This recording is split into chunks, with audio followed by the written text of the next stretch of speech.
So, another day, another katay mga men. So, ngayon tuturuan ko kayo magtanggal ng paa mga men, ulo at ng mga lamang loob. So, ganyan, paghiwa ko ng paa, ulo, pagkatapos ay hiwaan ko na yan dyan sa may puwita niya. Diyan ko idadaan yung mga bituka. Yan, pasintabi lang sa mga kumakain dyan, sa kanilang ipot. Yan, luluwagan ko na yan yung sa may buchi niya. Yan, para pag hinila ko dun sa may loob, ay sasama na lang siya. Ganyan siya mga men. Tapos tutukutin ko ng daliri, tatanggalin ko yung taba na nakadikit. At pagkatapos ilalabas ko yung mga bituka niya.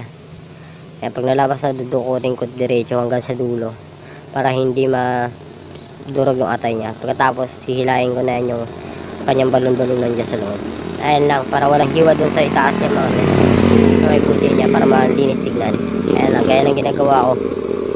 O diya, walang hiwa yung taas niya. Tatanggalin ko ng abdo yun. Salamat, sana may natutunan kayo. Salamat sa panonood.